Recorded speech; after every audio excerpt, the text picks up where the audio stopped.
Et salut tous les amis, c'est CryptoPartage, c'est un plaisir de vous retrouver pour cette vidéo d'analyse du 28 décembre 2021. J'espère que vous portez tous très bien. Alors on se retrouve aujourd'hui avec une map qui est dans le rouge, hein. Le Bitcoin a échoué, a dépassé son ancien sommet, donc des 52 000 $ qui était pas mal important. On le verra sur la partie de l'analyse technique en deuxième partie de vidéo. Donc on se retrouve au moment où je fais la vidéo avec un Bitcoin à 49 000 $. Du côté de l'Ether, on repasse sous la barre symbolique aussi des 4 000 $. Et pour la majorité des altcoins, on se mange quand même une correction d'environ 10%. Vous le voyez sur d'autres, on est à 8%, Luna 8% aussi. Bitchain que je vais passer dans la partie analyse technique. Vous me l'avez demandé pas mal en commentaire, donc je vais vous le faire. Je vais faire aussi Mbox et Tezos. Donc ce sera les trois petites cryptos que je vais analyser sur la partie analyse technique. On fera évidemment aussi des news comme d'habitude et je vous ferai un petit retour sur la vidéo d'hier, hein. Vous avez été très nombreux à partager et surtout à commenter. Donc j'ai pas mal de choses à vous dire concernant cette série qui a l'air de plutôt bien vous plaire. Donc ça me fait extrêmement plaisir. N'hésitez pas tout de suite à mettre un petit pouce bleu à la vidéo, voilà, pour aider au référencement et vous abonner sur mes différents réseaux sociaux, donc Twitter, Insta et le Discord. Alors on va débuter cette ADJ comme souvent par un petit tour sur le Fear and Greed. Vous le voyez à l'écran, niveau 41, donc on est presque de retour sur la zone de neutralité. Cependant, il n'est pas à jour, hein. Vous le voyez, il va se mettre à jour dans 10 heures. Donc on aura très probablement un Fear and Greed beaucoup plus positionné sur le bas dans la zone de la peur après la baisse qu'on a connue aujourd'hui. Je vous fais aussi rapidement le point pour pas qu'on l'oublie au cas où je ne l'ai pas assez répété. Donc le fameux Max Payne à 48 000 $, il nous reste plus que 3 jours avant l'expiration de ces contrats qui nous font pas mal chier, je pense, hein. En tout cas, j'espère vraiment que c'est ça qui retient le prix actuellement d'une envolée, hein, de nouveaux sommets historiques sur le Bitcoin notamment. Donc pour le moment, bah voilà, c'est 48 000 $.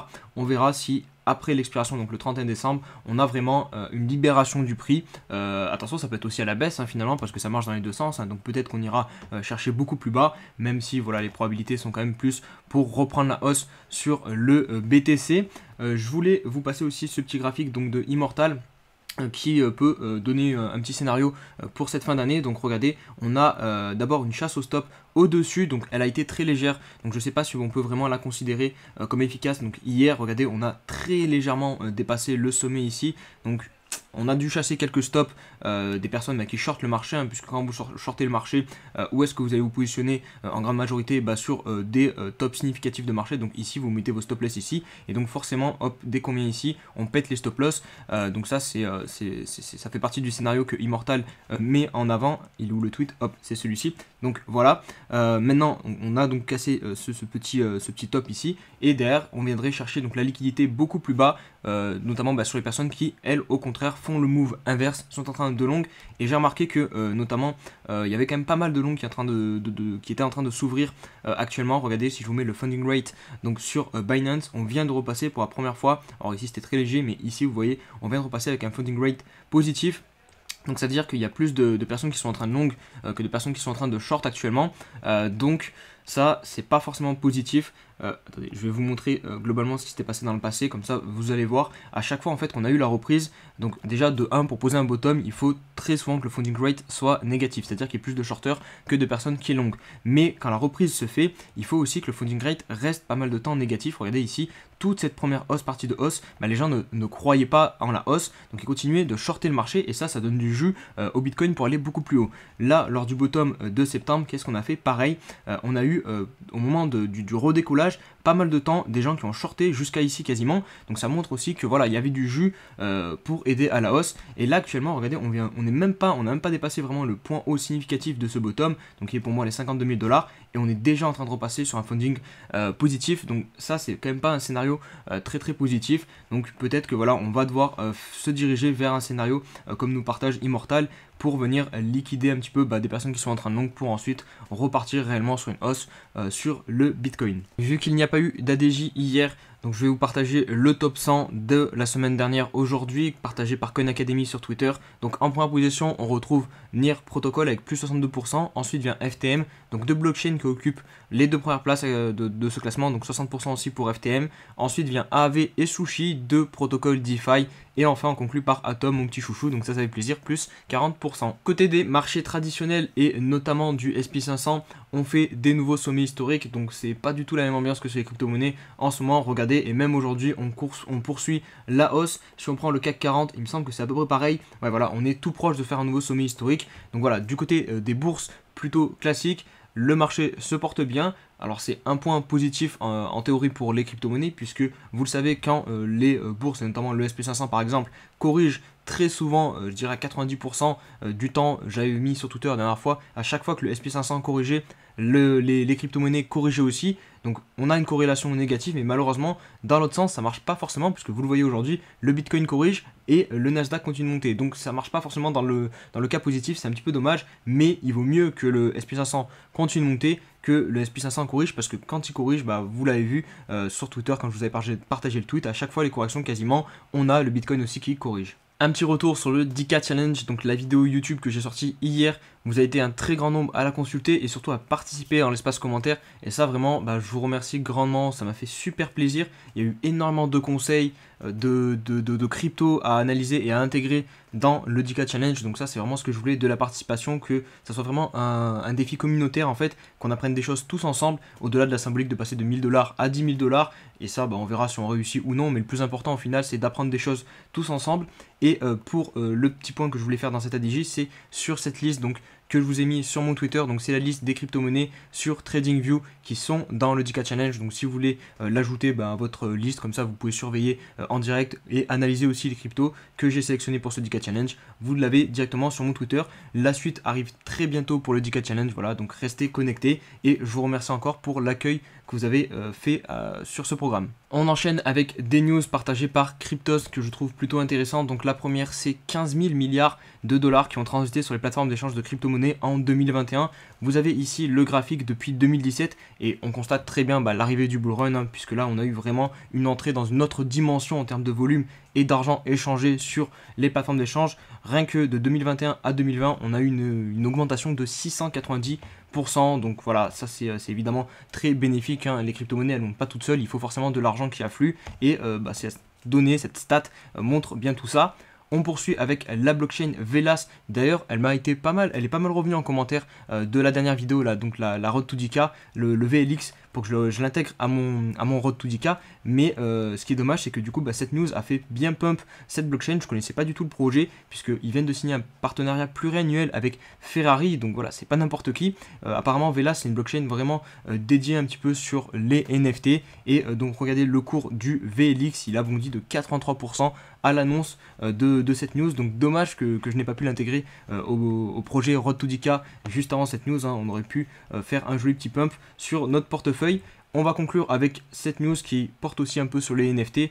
Donc c'est Kraken qui vient d'annoncer qu'elle pourrait permettre, alors déjà acheter et vendre, mais ça c'est classique, hein. Toutes les bourses centralisées commencent à proposer des NFT en achat et en vente, mais là il rajoute quelque chose, donc c'est des prêts garantis par des NFT. En gros, vous déposez vos NFT et vous pouvez emprunter des stablecoins. Donc ça c'est un modèle qui est quand même assez ambitieux, puisque la valeur des NFT actuellement elle est quand même hyper spéculative et hyper volatile. Donc je sais pas du tout comment ils vont mettre ça en place, c'est pas détaillé dans l'article, mais voilà, il y a juste cette petite citation, je vous la lis.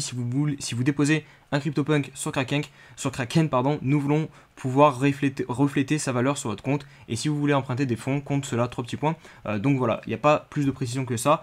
Je suis très curieux de voir comment ils vont mettre ça en place, mais voilà, encore une fois, c'est cool, ils tentent des choses, ils tentent d'innover, et ça, personnellement, j'aime beaucoup.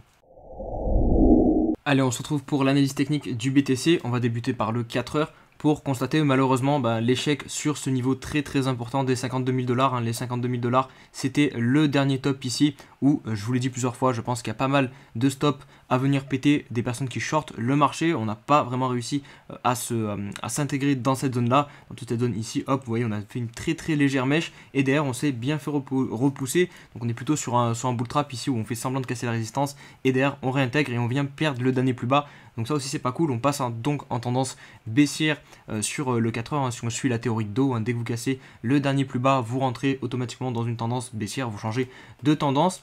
Les moyennes mobiles sont toujours bien orientées. Enfin maintenant, la bleue est toujours au-dessus de la rouge, mais je veux dire, la bleue tend à casser la rouge. Donc attention que cette baisse ne dure pas trop longtemps. Mais je surveillerai ce petit point là, 48 000 $, qui peut être intéressant à venir rechercher. On va passer sur le daily, parce que sur le daily on est selon moi donc dans une tendance neutre. Maintenant le point à surveiller, c'est évidemment le dernier point bas ici, et une zone où vous pouvez potentiellement commencer à rentrer. Et personnellement je vais faire un petit lien avec le 10K Challenge. Ici je pense qu'on pourra enfin, en tout cas moi je pense que je rentrerai sur quelques altcoins sur cette zone, donc qui correspond aux alentours des 47 500 dollars à peu près, toute cette zone de rechargement, puisque c'est ici que si vraiment nous sommes repartis sur une tendance haussière au niveau du court terme, au niveau du daily, bah, les acheteurs, c'est à dire qu'ils ont la main sur le marché, donc les acheteurs vont défendre les points bas, et le point bas, le dernier point bas qu'on a fait, il est ici, donc à 45 000 dollars, et la zone, vous le savez, pour défendre au mieux les points bas, c'est la zone des retracements de Fibonacci, donc celle que je vous ai mis tout à l'heure, donc il est aux alentours des 47 500 dollars. Donc moi personnellement, si on retourne dans cette zone, je pense que voilà, je réinvestirai un petit peu de cash. Attention, je ne suis pas conseiller en investissement, je préfère le répéter au cas où. Je vous donne juste ce que moi je fais. Et donc voilà, je pense que j'ai fait à peu près le tour. On attend donc vraiment une confirmation, une cassure de ces 52 000 dollars. J'ai toujours l'objectif vraiment court moyen terme de venir chercher cette zone, donc des 60 000 dollars. Pour moi, c'est ici que va se décider vraiment la suite du marché pour les prochains mois. Si vraiment on repart dans un bull run, ou si au contraire on rentre dans un marché baissier, ou du moins un marché de consolidation qui pourrait être beaucoup plus chiant. Mais donc voilà, mes objectifs moyen terme ne changent pas.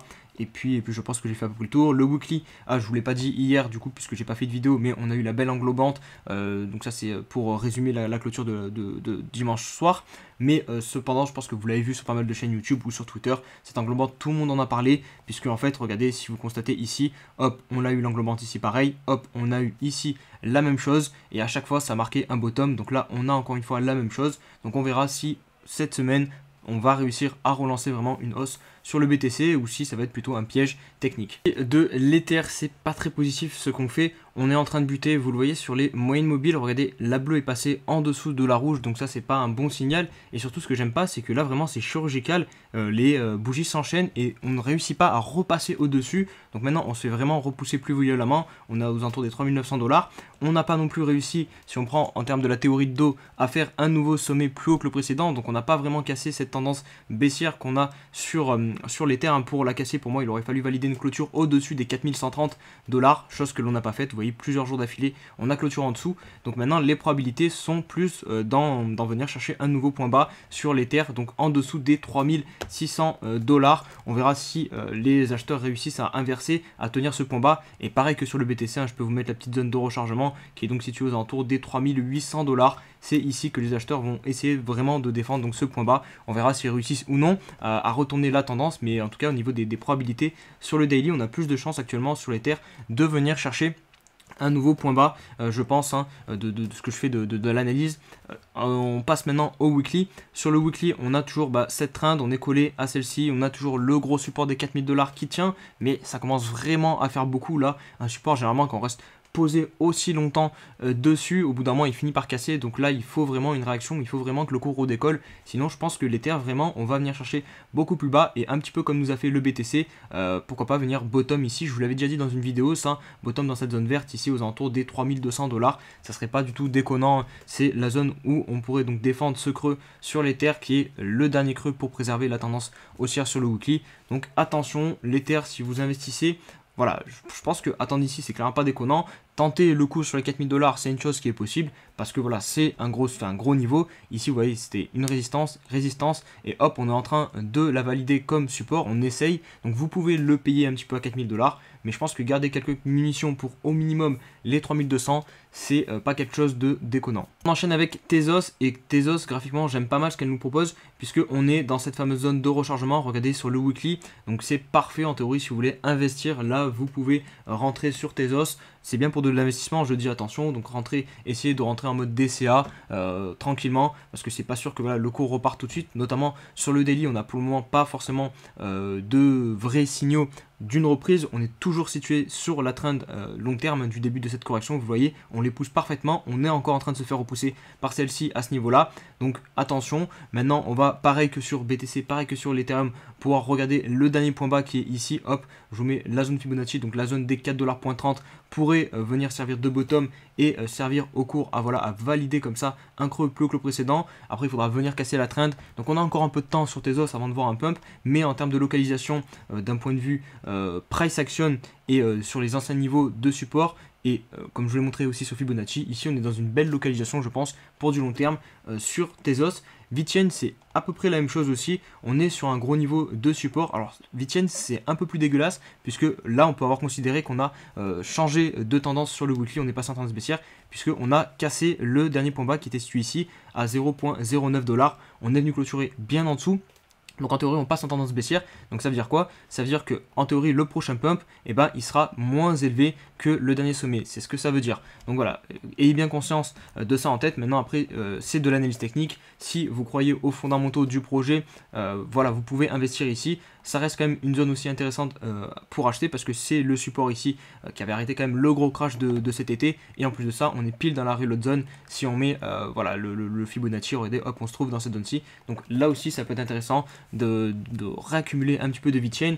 Techniquement sur le daily on a eu une petite divergence haussière aussi qui s'est mise en place. Maintenant ce que je veux voir c'est une clôture au-dessus, donc des 0.097 qui marque le dernier point haut et qui marquerait aussi une reprise du tendance haussière sur VeChain. Conclure avec le Mbox, donc il n'y a pas énormément d'historique sur cette crypto, mais il y a quand même de quoi faire. On a eu un petit joli pump jusqu'à 16 $ qui nous a fait un plus, si vous avez acheté au niveau du plus bas, plus 400% quasiment, donc c'est plutôt cool. Maintenant techniquement c'est pas très propre ce qui nous a fait cette crypto, puisque regardez, hop, on a eu donc ce niveau des 6,5 $ qui est hyper important, qui est la grosse résistance de toute cette zone d'accumulation où on a compressé avant d'exploser à la hausse. On a pété cette zone, on est venu la valider comme support, on explose derrière, et ensuite on vient à corriger, et en théorie on aurait dû marquer un point bas plus que celui-ci, mais vous le voyez bien à l'écran, c'est pas ce que l'on a fait. On est venu enfoncer le dernier point bas, donc on passe en tendance baissière, donc ça c'est pas du tout ce que l'on veut voir sur un actif.